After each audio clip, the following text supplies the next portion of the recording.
There is 5 free card packs in the global town hall chat. Here is how you get to it. Go click that icon right there. Then click this little arrow and it'll say you want to redeem your packs. You're going to say yes. Now, unfortunately, there is a little glitch where global chat stays open while you're trying to open your cards. So you can't really see what you get. But at the end of the day, 5 free cards. Make sure to claim them in game. Gotta catch them all. There is 5 free card packs in the global.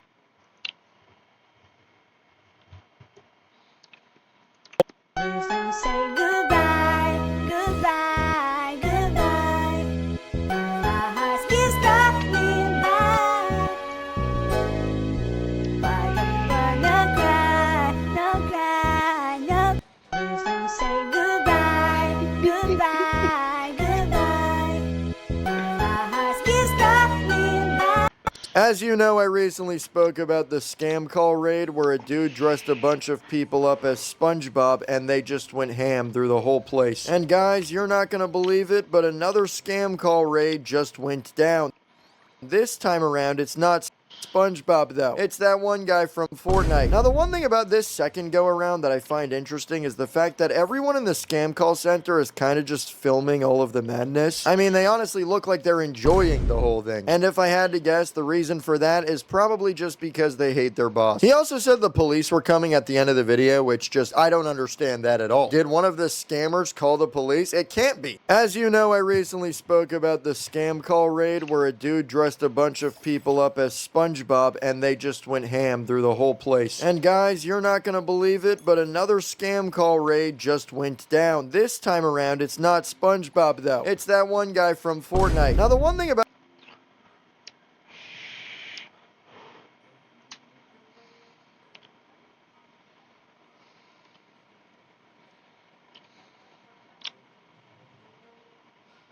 Do you know what other classes exist besides Heavy Knight and Sword Saint? Only 2 classes have appeared so far in the anime. Sword Saint, universally acknowledged as the strongest class, and Heavy Knight, labeled the most useless one. However, numerous other powerful classes exist aside from these 2. Take the adventure party Elimus forms later on, which boasts a perfectly balanced team composition. First is the heroine Luce, whose class is Jester. Though Jester is deemed a flawed class due to its low base attack and defense stats, it possesses a passive ability called Great Fortune. Every magical beast it slays is guaranteed to drop rare materials and skill books, with loot yields boosted by 500%. Drawing on his past life gaming knowledge, Limus devises a probability strategy for her, turning her into the team's main damage dealer. Next is Kelt the Hunter, a ranged scout class proficient with bows, traps, and monster tracking. His passive Sixth Sense alerts him to impending dangers in advance. The final team member is Maybell, a monk who fills the healer role and provides full party healing support. Sword Saint and Magic Swordsman are the mainstream classes among nobles. Maris is a representative Sword Saint, a top-tier melee damage dealer revered by nobles across the continent for its unmatched speed, burst damage, and attack rate. It comes with the exclusive combo skill, Diamond Strike Barrage, and serves as the hereditary class of the Edvin family. This is why LMS was stripped of his air status the moment he failed to awaken the sword. Saint class Magic Swordsman is the class wielded by Carlos, the major antagonist in later arcs. A hybrid class blending melee combat and magic, Magic Swordsman unleash both physical slashes and elemental spells, granting them exceptional versatility. Other available classes include Sage, Mage,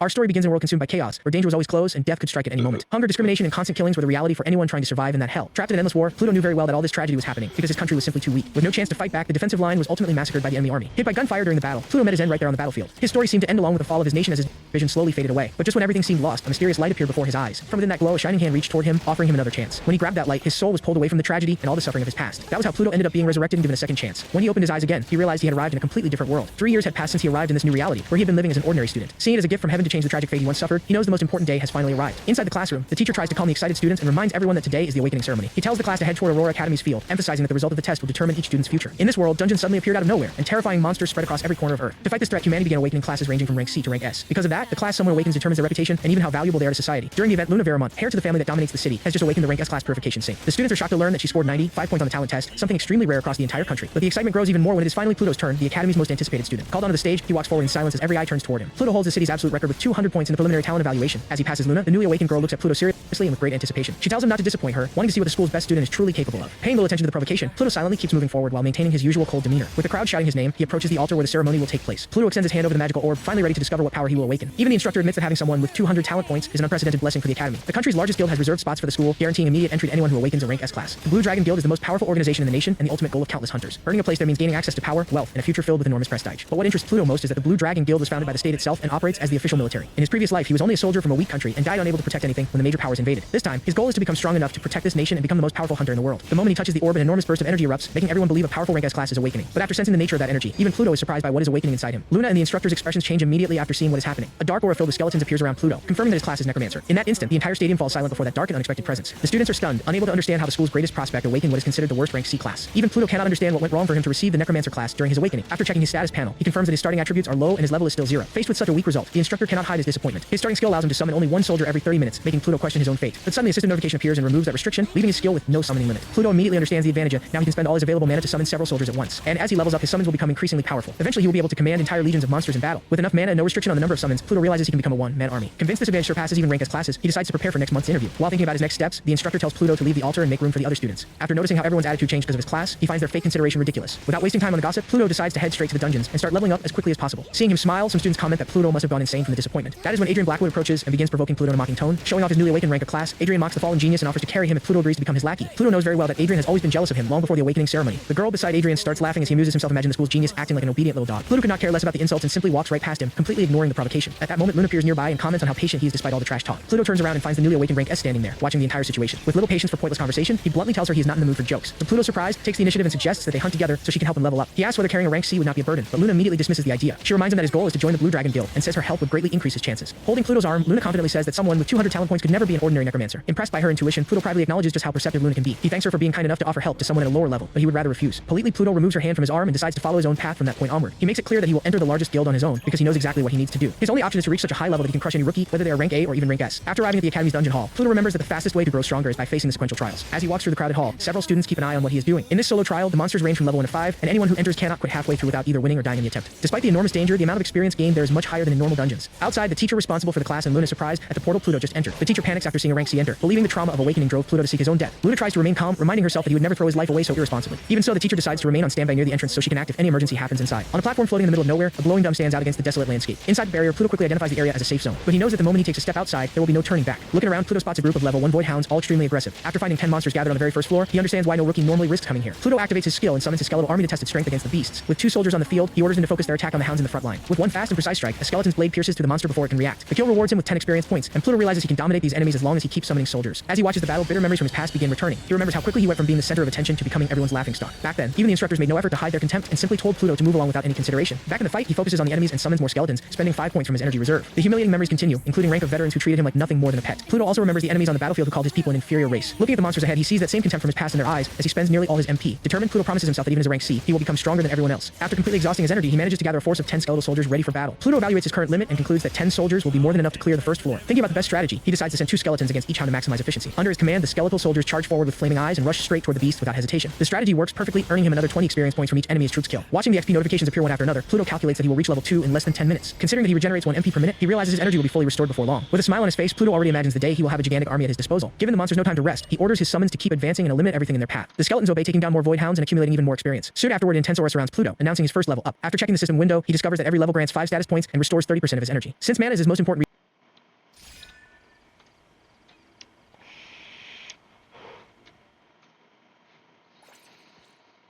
This thick beauty is the strongest hunter, who solo clears dungeon after dungeon without breaking a sweat thanks to her secret shadow assassin class with cloning and sword skills. And one day, after a routine dungeon workout, she returns home and spots a guy on TV who instantly catches her attention when he destroys a veteran hunter in the middle of the city. Terry is so impressed with his skills that she just can't wait to meet this guy in person and test him, and she always gets what she wants. So she finds our guy and asks him for just one small favor, to have a fight with her. And even before Shin agrees, she pulls out her deadly daggers, showing she's going to fight at full force. Shin pulls out his huge sword too, ready to fight, and he does it just in time, because Terry suddenly disappears from sight and he barely manages to block her sneak attack from behind. But this is just the beginning. She leaps into the air, defying gravity, and disappears in a flurry of strikes. Shin just closes his eyes, making Terry's friend think he's crazy, but instead, he predicts Terry's next move and blocks blocks her strike, making her jump back and barely keep her balance. Now she's really impressed with his skills. No one has ever blocked her attacks twice before, yet she has way more to show. She enters her true shadow form, and her clones appear all around our boy and start attacking him from all sides. But even with her clones, she can't get our guy, and Shin just blocks all her attacks. Then suddenly, he unleashes an immense aura and, looking through all the clones, spots the real Terry. He lunges forward past all the clones, and before the shocked girl can do anything, sends her flying. But even after being tossed into the air, she refuses to give up and activates her shadow aura to deliver a strike she's never used against a living person. Shin activates his fire aura and prepares his own aura strike. They rush at each other like flying meteors, and the explosions from their clash can be seen throughout the city. In the end, Terry loses the fight and ends up right beneath our boy, who lands his sword inches from her pretty face. She just smiles and admits that he defied all her expectations until the very end. Shin has just defeated the strongest hunter, but in his past life, he was nothing but a hopeless loser. Shin had one unique skill. He could eat artifacts and gain new skills and stats in return, but he was still a loser because he didn't know how to actually eat an artifact. He tried everything, but frying artifacts in a pan and trying to straight up eat them didn't work. So he lived as nothing more than a mediocre awakener, clearing low-level dungeons for years. By the time he finally figured out how to eat an artifact, he was already 40 years old and hopelessly behind his peers. Then one day, after clearing a dungeon, he finds a mysterious book that after consuming it allows him to regress back in time. The next moment, he wakes up in the apartment where he used to live when he was young, and as soon as he realizes what happened, he grabs the only artifact he has at home, a low-rank venomous dagger, and starts the devouring process. His system informs him that he is entering the gap of consciousness. The gap of consciousness is basically the space that helps him devour an artifact. As usual, Shin feels quite nervous coming here, because it's like a surprise menu waiting for him. The next moment, he sees a whole chicken cooking in a pan. Finally, the pan is placed in front of him while his system informs him that the preparation to absorb the dagger has been completed. He looks at the rotisserie BBQ chicken drizzled with olive oil. He's glad to see a normal dish in front of him instead of something weird to represent the dagger. With that, he starts eating the chicken, thinking that he could always devour artifacts if they're served like this. With that, the absorption begins. He permanently acquires 2 points of agility. Not only that, he also acquires the skill Demon's Bash. Then his system informs him that after the absorption of the artifact, it will disappear permanently. With that, he's back at his home. He regrets a little about the dagger being gone, but consoles himself that he wasn't going to use it anyway. The important thing is that he got the skill he wanted. Now he should go. Meanwhile, at Dungeon 85 in Team Yoon's squad, someone approaches the team leader, Yoon. Yoon asks the reason for the Porter Group leader's visit. The Porter leader explains that one of his team members has left the job. He was a newcomer named Shin, our hero. At that, Yoon consoles him, while saying that he shouldn't worry about Shin because he's going to join the players. The Porter team leader is quite baffled to hear the news. Yoon himself has approved this and even asks whether the Porter leader has any problem with it. The Porter leader explains that Shin has just recently awakened and hasn't even completed the player academy. It has never happened before that Yoon added someone like Shin to his team. Besides, there's a risk of imbalance in his own team due to issues in work distribution. So, Yoon firmly calls the team leader and asks whether he hasn't taken care of everything, including his team and the contribution system. His response shocks the Porter leader, who apologizes. When he walks away, Yoon's subordinate praises him for shutting down the Porter leader, but also expresses curiosity, as it's unusual for Yoon to accept someone like Shin into his team. Yoon laughs at that and explains that he can use Shin as a sacrifice. If anyone needs to die, Shin will die. That'll also shut the Porter's mouths. Besides, he believes that as a level 1 player, Shin won't be able to continue anyway. His subordinate understands him. At that moment, Shin greets them and introduces himself. The Porters glare at him with hateful eyes. Shin is very nervous under everyone's stares, but he thinks that they could at least bother to hide their expressions. Then Yoon greets him back with a quip, saying that he thought Shin is going to be late on his very first day as a player. He then notices that Shin has a great sword as his weapon. Shin sheepishly answers that he studied a lot of videos on longsword techniques. Yoon reminds him that the longsword is the hardest kind of sword to wield. Shin replies that he's confident he can at least protect himself, so Yoon should trust him. Then Yoon enthusiastically puts his arm around Shin's shoulder, expressing that Shin has spirit, just like him. He then exclaims and orders his team to start the dungeon raid. With that, they enter the dungeon while Yoon instructs Shin to stand by at the entrance once he enters. Everyone discusses how many monsters they're going to kill. However, Yoon keeps his eyes on Shin with a thoughtful expression. He scorns the fact that Shin studied sword fighting through YouTube. He thinks Shin has become arrogant just because of his awakening and getting player rank. He assumes Shin has a death wish. But either way, it still fits into his plan, because this orc dungeon is famous for being the wailing wall for newbies. Yoon grins evilly, thinking Shin is going to realize his place very soon. But later, his grin twists into a grimace of shock the moment he finds the corpses of numerous orcs killed by Shin, forcing him to question Shin's real identity. Orcs are fictional creatures often seen in fantasy universes. Most of the time, people assume them to be weak compared to mighty beings like dragons. In this regard, orcs are seen as chaotic, stupid, and inferior. This is precisely why new players often underestimate them and rush in, thinking they can easily defeat them. One such player now charges at an orc, casually assuming that an orc's fighting style is simple. But in the next instant, the orc grabs the player, standing an average of 250 cm tall and weighing 180 kilos. This physical disparity is their main advantage, giving them the upper hand over humans. It's for this reason that orcs have earned the nickname the Wall of Lament. Now Yoon is seen leading his team inside the dungeon. One of the senior players reminds Shin that he won't receive any special treatment just because he's new. The Porter leader meanwhile holds a grudge against Shin for becoming a player immediately after awakening. Shin simply smiles and assures them that he'll do his best, earning only a scoff from the senior. Then Shin pauses for a moment and asks whether he can fight on the front lines if he's on his own, which momentarily baffles the senior. Before he can answer, he spots an orc behind them. Shin is visibly excited for his first battle and prepares to engage, but in the next moment, the senior player shoves the orc away with his shield. He curses Shin for trying to use a sword when his movements are that slow. The senior snaps that he doesn't need Shin's help, he just needs him to prove his skills. While listening to the rant, Shin calmly coaxes him to look ahead. Cursing again, the senior attempts to attack the orc, but his eyes widen in shock as the orc begins to overpower him. Yoon intervenes just in time and somehow pushes the orc back. Furious, he shouts at Shin and the rest of his companions that they're not on a picnic. Everyone apologizes and is amazed by Yoon's skill. Yoon asks everyone to stay back as he prepares to handle the orc. The orc charges at him, but Yoon blocks the attack and, in the next moment, stabs the orc in its heart. Everyone is excited, hoping that the orc is dead. However, the orc grins and raises its axe, attempting to attack Yoon again. Yoon swiftly dodges the attack while Shin watches everything with a calm expression. Shin believes that Yoon is the highest level player in the team, but in reality, Yoon is only level 50 and struggles to hit the orc. Yoon tries again, this time successfully stabbing the orc. The orc falls, leading everyone to believe it might be dead. The team is amazed to see Yoon kill an orc on his own. Yoon instructs everyone to move ahead, but his command is interrupted when they witness a mass of orcs charging toward them. Panic sets in as they see the incoming orcs, and they turn to Yoon for guidance. Yoon suggests retreating for the safety of the team, knowing that he's struggling to defeat even one orc, and an entire army is approaching. Shin, however, surprises everyone when he offers his services to fight the orcs. The others think he has gone crazy. Yoon tries to reason with Shin, telling him that while he's excited about his awakening, but he should be more cautious. But Shin ignores Yoon's words and dashes toward the orcs. The others warn him that he's going to get himself killed. However, with a swift, decisive swing of his blade, Shin kills one of the orcs, splitting it in two. Everyone is shocked to see that a newbie managed to kill a high-level orc. Shin, on the other hand, wonders why he didn't get the nice strike on the orcs he usually makes on an orc's line because of his first level status. The remaining orcs, furious at the death of their companion, charge toward Shin. But Shin is unfazed. Despite being a first-level player, he has plenty of experience in his arsenal. He readies his sword, determined to take them on. One by one, Shin slashes through the orcs. One attempts to attack him, but Shin dodges effortlessly, breaking its mass with a swing of his sword. He casually states that he's killed plenty of orcs in his younger days. Meanwhile, the spectators are in complete shock, questioning whether this is really the same Shin they know. Finally, Shin prepares for the last battle, facing the armored orc, the dungeon's final boss. The armored orc roars in fury as it rushes toward Shin, intent on finishing him off. Shin is ready ready and they clash, sword against axe. Yoon, witnessing the entire ordeal, shouts at Shin that his attack isn't going to work. The armored orc's skin is far too thick. Meanwhile, the orc stares at Shin with a glint in its eyes. Shin thinks it's just being dramatic. It's time for Shin to use his newly acquired skill, Demon Bash. When the orc places its weapon on Shin's shoulder, he tells it to stay still with a smile. The orc yells, but Demon Bash stuns him for a moment. Therefore, in the very next moment, it's flat on the ground, knocked down by Shin. Yoon and his minions are left stunned, unable to believe what they're seeing. The corpses of the orcs in front of them are taken down by a player who awakened just 3 days ago, which seem almost unreal. Yoon thinks about Shin's hindrance skill, referring to Shin's Demon Bash skill. He remembers that even top-ranked players only manage to activate the skill for 1.5 seconds. And yet, here's Shin, already amazing with a greatsword, claiming he learned how to wield it just by watching YouTube videos. Yoon makes a mental note to ask which videos he watched. He's completely flabbergasted to realize that Shin actually used hindrance against a fully armored orc. Meanwhile, Shin levels up. Not only that, he also receives an F-rank title tagged as Fearless Immature Puppy. With this title, he gains 5 points in evasion. Shin isn't particularly eager about leveling up, but he does enjoy stacking up evasion points. He also has one available stat point that he can use to boost any of his attributes. He already knows exactly which stat he wants to increase. He's learned, albeit a bit too late in life, that luck is the most important thing. So, he raises his luck stat, knowing it will help him enhance his skills and increase the chances of acquiring rare artifact drops. For him, it's a necessity. His system notifies him that his luck stat has been successfully increased. Then Yoon speaks up and asks if he's really Shin. He follows up by asking where Shin learned the hindrance skill from. Shin turns to him, silently thinking that he obviously can't reveal the truth, that he's from the future and using the skills of his past self. So he lies and says he got the skill when he awakened. But Yoon doesn't buy it. It doesn't add up. Yoon, eyeing Shin's sword, remarks that he might have just gotten lucky and gotten his hands on a diamond rank artifact, or something even higher. At that, Shin extends his sword toward him and tells Yoon to check for himself. Yoon agrees and takes the sword. He inspects it closely. It's a faded greatsword, which is a completely ordinary weapon. Yoon exclaims in disbelief that the sword is just another run-of-the-mill piece, and Shin really does possess that kind of skill. He mutters a curse under his breath, frustrated that even after 2 years of experience as a player and reaching level 50, he still hasn't acquired a skill like hindrance. And now, to top it off, he'll have to share his pay with Shin. His thoughts are interrupted by one of his team members, who informs him that the middle boss has awakened. With a grumpy expression, he orders his team to move out. Then he turns to Shin, thanks him begrudgingly for taking care of the minions, but warns him not to overstep again, because he won't be able to win against the demon orc they're about to face. At that, Shin smirks, suddenly remembering the real reason he joined this party after returning back in time. He then addresses Yoon and challenges him, asking if he's scared that Shin might actually have the skill to kill the demon orc on his own and claim the artifact. He chuckles, adding that it would only be fair, since rewards are distributed based on each member's contribution. The artifact Shin is referring to is the Crimson Stone, which can only be obtained by defeating the demon orc. The catch, however, is that no one really knows whether the Crimson Stone will appear or not until after the fight, because it rarely appears. But Shin knows with certainty that this particular demon orc will drop the Crimson Stone. In his past life, his team had failed to defeat the demon orc. Another team managed to kill it instead, and walked away with the Crimson Stone. Back then, Shin sat with a defeated expression, watching the other team cheer and congratulate their leader for acquiring the Crimson Stone, an artifact capable of fetching an enormous price. But what caught Shin's attention even more was the unique ability the artifact held, a delay skill. That was the moment Shin became obsessed. Now in the present, the delay skill is exactly what he desperately wants. Then, he asks the team leader if the reward is given according to the contribution of the team members. Then there shouldn't be any issue if he defeats the demon orc by himself. Yoon stays silent for a moment. Shin, however, desperately wants the delay skill, even though he knows he'll gain a bad reputation for being arrogant as a beginner. He knows they won't take him seriously. And that's exactly what happens when one of the team members asks if he's gone mad. Just after defeating a bunch of orcs, he's already thinking of himself as a big shot. He tries to calm them down, but they're interrupted by Yoon's voice, who tells Shin to do as he wishes. The players are shocked by Yoon's decision, but Yoon adds a condition. Shin can enter the dungeon and kill the demon orc, but only if Yoon fails to kill it first. Shin's face lights up at the condition. He tells them he'll step out of the battle. Yoon tells him again to do as he wishes, moving ahead with his minions following behind. On his way, he thinks of Shin as nothing more than an arrogant fool who believes he's a big deal just because he got a great skill. As he opens the door, Yoon is determined to clear the dungeon and shut Shin's mouth. He wants to prove that experience is superior to skill. He opens the door, and his system notifies him that he has entered the room of the middle boss. There stands a formidable middle boss named the Bloodthirsty Demon Orc. Yoon orders everyone to prepare for battle. While looking at the boss, he recalls the information he received claiming that this boss is easier to defeat. He instructs his team to form a circle around the boss and attack from the rear. He scoffs at Shin's wish to defeat the demon orc solo. Determined not to give Shin any chance, he rushes toward the boss, exclaiming that he's taking the lead. Moments later, he's thrown to the ground, his head injured and bleeding. Yoon gets up, dazed, wondering what exactly just happened. Shin, watching from a distance, thinks he had assumed they'd retreat, but instead, they foolishly charged at the demon orc head on. He remembers that the defeat last time happened for the exact same reason. Yoon's team members look to him, asking what they should do next. One of them reminds him they'll die if they continue like this. While looking at the orc, Yoon recalls the previous one, which had also been unexpectedly strong. He regrets relying on false information from the market. He then turns to his team and orders them to retreat for now. When they see the smiling face of our boy, they get quite irritated. One of them asks what's the deal with him. However, Yoon insists they retreat, pointing out that due to the demon orc's low vision, they can escape from its flank. Everyone feels grateful for the order. Yoon then turns to Shin and warns him not to blame him if he dies. With his sword in hand, Shin assures him that he needn't worry because he's not going to die. Now, he stands before the demon orc, which is yelling and charging toward him, but our boy is completely ready. He knows that if he looks at their stat difference, he wouldn't have any chance of winning against the demon orc, but the experience from his past life is his greatest advantage. He attacks the demon orc. Meanwhile, Yoon's team turns around, baffled as they hear the loud clank, a sound that means Shin has managed to deflect the boss's axe. Shin, however, mockingly complains that his hand hurts, saying that all he can do is deflect. He then looks keenly at the Crimson Stone. With this stone, he can gain the delay skill, which he can combine with his Demon Bash. The 2-second stun from Demon Bash could be drastically improved with the delay skill. Not only that, he's sure his main skill, Devour Artifact, can help him combine different skills. This is why he gets the idea to combine his Demon Bash with a skill that can increase the stun effect, potentially allowing him to achieve an infinite stun while fighting. He realizes that the delay skill is key to making this possible. He then challenges the demon orc to come at him. The boss angrily tries to strike, but Shin is pleased with his progress. This part of his plan is working. He's seeing the demon orc's weak spot. He dodges the attack, causing the demon orc's axe to stick into the ground. Without wasting any time, Shin activates Demon Bash, stunning the demon orc for 2 seconds. Meanwhile, Yoon is baffled to see that the skill can be used on the middle boss as well. Shin tries to mock the demon orc, pointing out that orcs have simple fighting patterns, yet this one is supposed to be a boss. But he's stunned when, in the next moment, the demon orc breaks free from the stun and tries to attack him. It's a close call, but Shin manages to block the strike with his sword. He then remembers that the demon orc has a regeneration ability, which can counter his Demon Bash and lift the stun. Now Shin needs to wait 15 seconds to use Demon Bash again. This is exactly why he needs the delay skill. He realizes he has no other choice but to defeat the demon orc without it. With that, he charges forward with his sword, facing the demon orc head on. Yoon watches the fight, but his subordinate reminds him to retreat, as it seems Shin is not winning either. While observing Shin's face, Yoon can't understand why he's still so calm, especially when his stun skill isn't working, and there's a huge difference in stats between Shin and the demon orc. He wonders if Shin is really just a beginner player. As he deflects the demon orc's attack, Yoon reflects on how he's experienced a similar situation in his past life. If he's too weak against an enemy, he needs to focus on one point, rather than thinking about cutting down the whole enemy at once. Now, Shin needs to use the orc's strength to his advantage to make a way for himself. With that, he cuts through the demon orc and receives a congratulatory message from his system. He levels up twice and also obtains gains the E-rank title of Demon Hunter. With this title, he gains regeneration abilities 5 times faster. Looking at his system, he feels relieved to get the 2 titles, a benefit of being a solo player. Then, he looks at Yoon and his team, who are completely speechless for a while. Seeing their reactions, Shin knows what he needs to do to avoid an awkward situation. He dramatically shouts that he almost died. He credits the leader for inflicting enough damage on the demon orc. The blonde one asks the leader when he was able to damage the demon orc. At first, Yoon doesn't understand what's happening. Shin knows that Yoon isn't stupid enough not to grab the chance to preserve his honor in front of his team. While looking at the Crimson Stone, Yoon understands that he needs to keep his promise. He turns to his team and explains that now they've defeated the middle boss, they need to prepare for the final boss. Everyone complies. After a while, they ascend the stairs, commenting that there's no way a newbie like Shin can defeat the boss on his own. One member wishes they had a stun skill as well, but another reminds them that it won't work on bosses. Once they're gone, Shin grins as he looks at the Crimson Stone. It's time to activate it. He examines the stats of the Crimson Stone, which is a silver artifact. It's a crystallization that strengthens tenacity and endurance. In order to devour Crimson Stone, our guy enters into the gap of unconsciousness, and the system serves him a dish by the master chef that is bibim naengmyeon with meat jelly. The combination of flavors leave him satisfied, as if everything is finally going in his favor. He is then notified that his body is ready to absorb the Crimson Stone. As he takes a bite, the process of absorption begins. Due to his silver rank, the base absorption rate stands at 20%. His strength and health stats increase by +2, and a special effect known as delay is added to his skill set. With this effect, he gains the ability to impose a delay on any skill he chooses. Although the new effect unsettles him slightly, he binds it to Demon Bash. The system confirms the effect's addition. If he uses Demon Bash before the initial stun wears off, the enemy will be forced into a second stun. The third strike has a 90% chance of triggering another. The fourth carries a 60% chance, and by the fifth, the probability drops to 30%. When Shin gets back to consciousness, he's filled with satisfaction. He once believed a guaranteed 4-second stun to be only theoretical, but now it's proven real. Just then, Yoon approaches him, initiating a conversation. He informs him that the boss room lies just ahead where the Orc Berserker awaits. When our guy offers to join, he surprisingly declines. He explains that as a leader, it would be irresponsible not to utilize someone with Shin's capabilities. With a firm handshake, he invites him to cooperate. Our guy agrees but keeps his conditions unchanged. Yoon accepts. Just then, a player reports that the group is ready to proceed. Yoon nods and tells everyone to stay sharp. Our guy notices the blonde player's scowl and finds it puzzling. To raise morale, Yoon reminds the team that they're nearly done and suggests they go out for drinks afterward. At Dungeon 85, the final boss room, the Orc Berserker appears, terrifying in stature, with massive fangs and wild hair obscuring its face. Yoon offers to enter first, but our dude steps forward, insisting they go in together. The boldness in his tone stuns the others. Instead of listening his leader, he charges while thinking that, unlike demon orcs, Orc Berserkers have lower resistance to skills. With calm, controlled attacks, stunning it should be achievable. The Orc Berserker lunges. At that moment, Shin questions if he was truly the one who spoke so confidently. As a child, fear ruled him. In adulthood, survival consumed him. But now he refuses to live the same way. He must change and prove it, here and now. With everyone watching, our guy unleashes a single devastating slash, nearly cleaving the boss in half. Yoon watches in awe, calling him a monster. Shin announces the enemy is stunned for 4 seconds. He activates the Demon Bash skill. He tells the others to charge in and unleash everything they have. The Orc Berserker writhes in agony as blows rain down on it. Finally, the Orc Berserker is defeated, and Dungeon 85 is cleared. A player with a shield remarks on how easy the dungeon felt. Another credits the victory to the stun effect. In the back, the porters gossip among themselves, wondering if Shin already has a personal porter. One of them plans to ask, but another, hoping to do the same, protests. The system then informs him that he has leveled up and earned the title Overwhelming Power, rank D. This title extends all his status effects by 10%. He reflects on how many titles he's collecting, something he never achieved in his past life. Yet even now, it pales compared to one man, Do Kyung-soo, the Ghost Blade, the complete sword, Korea's strongest swordsman. Just 2 years into the era of players, Do Kyung-soo surpassed level 500. In Shin's previous life, Do Kyung-soo was untouchable, but this time he intends to catch up, if not surpass him. Fueled by determination, our guy stretches. Yoon approaches and praises his efforts, handing him a reward item. Surprised, he accepts it and asks what prompted the gift. Yoon explains that our guy carried the team, and that the item, a bronze rank artifact, wasn't valuable enough to hoard. Blunt as always, he jokes he wouldn't have given it away if it were worth much. But inwardly, Yoon is aware that Shin is now on a different level, and likely won't be part of their team for long. The realization stings. From a distance, the blonde player watches the exchange, seething with jealousy. After years of loyalty, he feels discarded. To him, Shin is just a newcomer who got lucky. His rage bubbling over, he takes out his phone and mutters that the two should die together. He makes a call. The next morning, back in Shin's apartment in Songpa District, Jamsil-dong, he feels content. While most porters earn only $200 per day, his bank account holds $6 million. Clearly, Yoon had paid him more than double, with a bonus item as well. That item, the Berserker Ring, is a bronze artifact with the effects Lighten and Strength +10. Normally dropped by Orc Berserkers, the ring amplifies blood rage. To use it properly, one must spend 1 mana per second, reducing the combined weight of all equipped artifacts to 1 kilos. Our guy now understands why it's only bronze tier. Most players would deplete their mana before even swinging their sword. But he isn't most players. Though it took him 50 years in his past life to realize his strength, he now uses every lesson to his advantage. He knows that artifacts needing mana usually carry penalties, but once devoured, those penalties are overwritten. Their effects stay, but the mana costs vanish. Excited by this realization, he prepares for another one of his signature mukbang challenges. The mana synchronization with the Berserker Ring has already begun, and he doesn't care about the risks. To him, every new skill is a step forward. Meanwhile, in a private club in Gangnam District, Seoul, the yellow-haired player furiously claims he wasn't lying about the 4-second stun. A man sitting across from him asks if he's raising his voice. Instantly, the player falls silent. The man asks why he should care. When pressed, the player denies seeking revenge, claiming it's only business. But the man sees through him. His companion, a woman, whispers something in his ear. With a cold smirk, the scarred man turns back and slashes the player's ear. He reminds the trembling player that they are not his servants. As he pours liquor over the wound, he declares the man will pay his voice, his loyalty, everything, by the worth of that ear. And then, with cruel calm, he asks again about our guy. The next day, at the Jamsil 4-3 training grounds, Shin finds himself sitting on a staircase while thinking about the foul taste of cold cucumber soup. The taste does not appeal to him, although he continues eating because it is the only thing available after his return from the Berserker Ring. His stomach rumbles from the flavor, yet he remains optimistic since he believes that there is always light waiting at the end of a dark tunnel. But now he twirls his greatsword with ease, feeling how much lighter it has become. That is due to the lightweight effect from the Devour artifact skill. The skill no longer consumes mana, and although the penalty has halved its overall effect, every artifact he carries now weighs only 100 grams. This passive advantage convinces him to stick with the greatsword for now. When he checks his player information, he sees that he is at level 7 and currently holds 3 titles. He has no constellation yet, but he does have an exclusive skill known as Devour artifact, and he has already consumed 3 artifacts. His stats show that he has 324 HP and 32 MP, and his experience points stand at 307. He knows that gaining the attention of a constellation is essential for his growth, yet a player can only have one. Therefore, he must be cautious in choosing. Ideally, he wants one that aligns well with his best attribute, which is luck. However, he also understands that his current stats may not be enough to attract a constellation's interest. So for now, all he can do is train. Then he stands in front of 100 training dummies and prepares to continue building his strength. Later, a car speeds through a road and our guy steps out, barely able to stand straight. 3 days of constant training followed by a long-distance drive has taken its toll. He thinks the exhaustion might kill him, but there is one reward that he has gained a new passive skill called ambidextrous sword training. It increases his adaptability with all swords, except for daggers and one-handed longswords, and this makes it ideal for a swordsman like him. He soon arrives at dungeon number 101, which is a solo player exclusive dungeon. Normally, he would need to wait months just to enter such a place, but having a car allows him to reach it without delay. When he gets gets there, he notices something strange. A black car is parked nearby and he realizes he has been followed into the forest. He does not know who they are or what they want, but whatever their intentions may be, he plans to deal with them inside the dungeon. Moments later, a group of men enters the dungeon. They are not solo players, and when one of them with a scarred eye hears that this dungeon is meant for solo use only, he seems surprised. Our guy waits silently at the side, knowing very well that they have entered intentionally. He tells them it is his dungeon, but the men mock him and ask if he is an idiot. He warns them again, saying he will not report them if they leave immediately. Still, he knows they will not back off so easily. He observes them carefully and notes that they lack a healer and a mage. They have chosen to ignore sustainability, which is essential in clearing a dungeon, and instead rely only on swordsmen and an archer. He recognizes them as a group known for hunting other players. People call them the hyena pack. The large man in the group mocks his confidence, and the archer remains cold and alert. Shin remembers that they are eradicated by the Players Association's constant surveillance. He looks at the archer and remembers that he is the most difficult to deal with. Our guy remarks that they should hurry up and start fighting. He tells them that if he needs to get rid of bodies, there is no better place than a dungeon. This provokes the group. The man with the scarred eye suggests taking him out the easy way, and the large man says that tearing his mouth off would be easy enough. Our guy stays calm and urges them not to waste his time. He wants them to attack all at once. When they do, he reacts immediately. To him, dungeons are places where the rule of survival of the fittest truly applies. Monsters constantly try to kill him, and players seek artifacts with the same desperation. There are no rules inside a dungeon, and death comes easily. His past life taught him this lesson, and while unleashing his sword, he understands that killing here means surviving. With that in his mind, he charges at the group, and he brings down 2 members in a swift strike. He challenges remaining to come to him. The rest quickly retreat and try to find a better position while the archer prepares to cover them. The archer cannot believe that our guy has already killed Sangho, who was level 100, while Shin has only recently awakened. Shin spins his sword and locks his eyes on the archer. The archer panics, fires arrows, and shouts that Shin is a monster. Shin cuts through the arrows and rushes forward. His great sword slams into the archer, who collapses in disbelief. The others think he left himself open by throwing the weapon, but Shin runs toward it. As he reaches for the sword, the remaining 2 enemies charge at him, thinking they have an advantage. Just as they strike, a bright light blinds them. When their vision returns, they see Shin balancing upside down on the hilt of his sword. They call him insane. He pulls the blade free and kills one of them immediately. The scarred man, Jante, uses his comrade's body as a shield, but it makes no difference. Shin cuts them down without hesitation. As he watches the scene unfold, he concludes that these people are likely organ traffickers, who are chasing the power of mana stones through forced transplants. He realizes they do not operate on trust but on greed. They are not here as a party, they are here for profit. Jante tells him that knowledge will not save him, yet Shin remains composed and calmly replies that he was only curious. He activates a skill called Demon Bash, and Jante is stunned for 4.4 seconds. He cannot believe it. The light wounds he received earlier now matter, and the skill punishes him through them. Shin tells him it is already over. Jante becomes increasingly confused. He has always been the predator, luring new players, earning their trust, and then killing them. Now he feels fear, and he realizes what it means to be hunted. Shin asks him if this is the first time he has ever felt fear. Blood soon soaks the ground. After the fight, Shin wipes the blade clean and tells himself not to grow used to moments like this. He thinks there's no way a constellation would choose him after what happened, but he insists it was all in self-defense. As he looks around, he notices the artifacts left behind and picks them up, and he has obtained 8 artifacts by now, which are left by the team. He guesses that now all of them belong to him. Shin now finds himself at level 10, wrapped in his coat, having already consumed 11 artifacts. His HP has risen to 400, and his MP stands at 50. With an EXP of 12, every one of his stats has significantly improved. Though he would have preferred to avoid such drastic circumstances, he admits that based on the outcome, it was ultimately worthwhile. He also feels relieved that consuming artifacts didn't lead to weight gain. Judging purely by his current stats, he estimates that he's now comparable in strength to players at level 50. He marvels at how quickly he has progressed, describing his growth rate as unreal. From his pocket, he retrieves a ring that is an item called the Recovery Ring. It instantly clears any abnormal status effects using 10 mana, though reusing it within a minute doubles the mana cost. He recalls that the large opponent who charged at him earlier had worn this exact ring. That encounter had caught him off guard, and he realizes now that relying solely on his stun attack back then could have ended badly. It's a mistake he vows not to repeat. The mana synchronization process linked to the ring initiates within Dungeon No. 101, specifically on the internal access road. Goblins begin to emerge along that path. One of them suddenly senses movement, and it's Shin, approaching quietly. To earn the coveted Lucky Day title, the condition is brutal. Eliminate 500 monsters with his eyes closed. The goblins seem puzzled by his behavior, but one suddenly notices his gleaming sword and begins to drool with anticipation. Shin, now more alert than ever, is surprised by how clearly he can sense his surroundings. He's tuned into the faint airflow and every subtle noise around him. Staying completely focused, he reminds himself that he's got this. Looking more composed and alert, can even hear the water droplets echoing around him. More sounds follow, and he prepares for combat. A goblin charges, but with a single precise slash, our guy cuts it down effortlessly. Blood splashes across the area. Though shocked at first, he admits the thrill of battle feels satisfying. Another strike is incoming, and he senses it just in time and deflects it. He even manages to catch an arrow midair, leaving the archer goblin stunned. Shin reflects briefly on how recently he was in a dire situation, yet that experience helps sharpen his senses. Now those very memories guide his instincts. With newfound confidence, he taunts the goblins to attack. A mob swarms him, but he moves like a whirlwind, slicing through them with ease. Heads roll, blood coats his sword. Soon, only one goblin remains, trembling in fear, already accepting its fate. Shin's blade drips crimson as he stands in a pool of blood. He's leveled up and unlocked the D-rank title Lucky Day. Smiling, he removes his blindfold. The title grants him plus $20 to his luck stat and boosts it by 0.1 every time he defeats a monster of the same kind, up to a max of plus 10. It's a welcome reward. It's one of the titles he's been aiming for. Just then, more goblins round the corner, shocked by the massacre of their comrades. Shin, wearing an intimidating expression, sees this as a golden opportunity to rack up more points. His stats update. His luck stat has now increased by 30. Overcome with joy, he trembles and breaks into loud laughter just from the bonus the title grants. He muses that the value of this stat boost could easily be in the hundreds of millions and maybe even a billion. But then, a red light flashes behind him. His face hardens. This event has arrived sooner than expected. The system informs him that 3 constellations have descended. One, known as the Cleaner of a Fallen Dimension, inquires if he's interested in spreading misfortune to others. Another, the Pilgrim of Grand Space, is fascinated by our guy's mysterious aura and requests an audience. And finally, the Goddess of Luck smiles warmly as she extends her hand toward him. Shin mentally notes how sudden their appearance was. With a grin, he wonders aloud what the constellations thought of the little show he just performed. Unexpectedly, the Goddess of Luck begins to step toward him. Our dude looking at 3 constellations begins to question whether he's grown too confident. Though he hasn't encountered such circumstances in his previous life, he thinks that perhaps he should trust himself more. Something about the situation suggests that he's no longer the same uncertain man he once was. The Goddess of Luck appears intrigued by him. She tells him that she has never before witnessed a swordsman so favored by fortune. When Shin responds that people often call him lucky, he secretly feels relieved. The attention from the constellations comforts him. It suggests he's on the right path. Among them, the Cleaner of a Fallen Dimension praises his hidden cruelty, a trait admired among slayers. Our guy suspects that this interest might be due to how quickly he eliminated the goblins. At the same time, the Pilgrim of Grand Space observes him in silence. Shin doesn't understand why this constellation has appeared, but he recalls hearing that this particular being only shows up for players with the potential to become saints. He assumes that the presence of the Goddess of Luck may have attracted such attention. Rumors say she's well liked even among the other constellations. Noticing his gaze, the goddess explains that she has no exclusive desires. Even if he chooses a different constellation now, she promises he'll have the opportunity to contract with her in the future. This reminds Shin of a powerful tale, one about the Archer of Miracles, Hashimoto Yuki. That archer, known for never missing his target, was said to be blessed by the world itself. His arrows never ran out, and his strikes defied logic. Though many dismissed his feats as fabrications, he knows the truth that the archer's strength came from a contract with the goddess of luck. She is the one who turned miracles into reality. With 3 constellations standing before him, Shin informs them that he needs time to think. They urge him not to hesitate and to choose based on his own will. Still, he feels the weight of the decision that what if this is his only chance, and what if no others ever come? He reflects on his past life, where, during his first 10 years, only one constellation reached out to him, the late bloomer student. That appearance had felt like salvation after years of suffering. Though it sparked hope, nothing changed until he turned 55, when the contract finally allowed him to regress. For that he is grateful, but it also means he may never get another second chance. He reminds himself that this time, he must choose wisely. Faced with 3 paths that are holy powers, destruction or luck, he takes a deep breath and makes his decision. He presses the accept button. The contract with the goddess of luck is sealed. She seems pleasantly surprised by his choice. The system informs him that even in death, the contract remains valid for 30 years. As the contract is completed, a being from another dimension silently watches. 15 friendly constellations appear to offer their congratulations and wish him well. At the same time, 3 hostile ones, each of whom hope to form a contract with him, issue threats, declaring their intention to hinder his progress. Shin feels confused by the sudden attention but chooses to let it go. He extends his hand toward the goddess of luck, and she accepts the gesture with grace, praising his decision. Another constellation, the Mana Dealer, echoes her sentiments, calling it a wise move. Soon after, the goddess asks him to make a wish. He's presented with 4 options. The first guarantees a critical hit with every attack. The second ensures that any artifact ranked unique or higher will immediately activate its abilities. The third grants a 100% chance of obtaining artifacts from mid-bosses and final bosses. And the fourth allows each level up point to increase his stats by 2 instead of 1. Additionally, if he's invested in luck, this effect will apply retroactively to all previous points. Our guy is stunned. Every option is absurdly powerful. The goddess looks proud, clearly pleased by his astonishment. The critical hits, the guaranteed drops, and the double stat boosts, and he realizes that all of this is the result of his perseverance. When she asks about the other constellations, our guy calmly tells the remaining 2 that they may leave. He plans to focus entirely on his chosen goddess. The Pilgrim of Grand Space nods, saying they will meet again. The Cleaner of a Fallen Dimension, on the other hand, warns him that next time, he will attempt to take his head. Despite the tension, the goddess seems amused. She compliments him on standing firm and assures him that with her blessings, he won't have to fear what lies ahead. Shin believes that greater opportunities still await him in the future. Later, inside the final boss chamber of Dungeon 101, Shin faces a monstrous being known as the Greed Goblin Lord. The creature towers before him, wild and filled with greed. The goddess watches with concern. Just as Shin prepares to strike the final blow, the boss intercepts the attack with 2 massive axes. The creature bellows, sending a shockwave that knocks Shin backward. He steadies himself using his sword, but not before being inflicted with a status ailment, Overwhelm. Our boy has anticipated this. Though it's not as crippling as a stun, Overwhelm saps one's will to fight. Wasting no time, he activates recovery, removing the debuff. The boss attacks again, cracking the ground, but is left confused by Shin's quick response. Though his defense skill doesn't fully immobilize enemies, it proves effective enough for a comeback, and it's time to test his luck. With Overwhelm deactivated, Shin seizes the moment. He slashes the Goblin Lord's shoulder and activates Demon Bash, stunning it for 2 seconds. He keeps track of the timer and adds another hit, refreshing the stun. As the delay effect kicks in, the stun duration increases again. Blood splatters as Shin continues his assault. The system notifies him that delays the secondary effect has a 90% chance of activation, and effects of stun is extended. Our guy is amazed that it worked for the second time too. Shin is in the middle of taking down the choking goblin swamp, and with one clean swing of his blade, he finishes it off. Right after that, he clears the dungeon completely, and his level goes up. He feels worn out, but he also earns a D rank title. He's honestly really happy it's finally over. At that point, he starts thinking to himself about how first there were those thugs chasing him, and now this dungeon. He wonders if he's pushing himself too far. Just then, the goddess of luck shows up while pointing out that he must be pretty lucky to have pulled off everything he did today. He starts thinking that most people would probably say it's just skill, but she says being lucky is a talent too, and she's glad she's been helping someone so fortunate. He notices that how fast she changes her attitude. She, on the other hand, thinks it's all because of her support. After that, he looks at his status screen and decides to level up his luck stat first, but once he checks, he gets even happier that it's already over 100. This matters because once any stat hits over 100, it gives a 10% boost to anything connected to it. Like, higher evasion means better chances to dodge, and better luck means more rare loot drops. Now while standing strong, he looks at the Shield of Goodness. It's a support type gear that gives plus 20 defense. It had belonged to the Goblin Fighter Goodness. He figures it doesn't really matter since he's already guaranteed to get the drop thanks to the goddess. Then he starts wondering that if he keeps raising his luck stat, will that make the loot he finds even better in quality? So he walks over and picks up the shield. Right after, his mana starts syncing with it. Suddenly, the goddess of luck steps up and grabs onto him. He can't help but think that, at the very least, she might turn out to be even more annoying than a late blooming model student. At the quest zone near Jamsel Station, a woman stands at the gate while Shin talks with her. He gets what she's trying to say, but he's got his own thoughts running through his head. She apologizes and asks him to think twice about his plan. She explains that she's seen too many dead bodies today, but Shin's already feeling frustrated. Sweat rolls down his face as he tells himself that he can't back down now. Just 2 hours earlier, he was driving down the Hanam Expressway while feeling uneasy because of the shield he had picked up, one that belonged to a goblin. He's just glad he only ate some rice and kimchi in order to absorb the shield before heading out. As he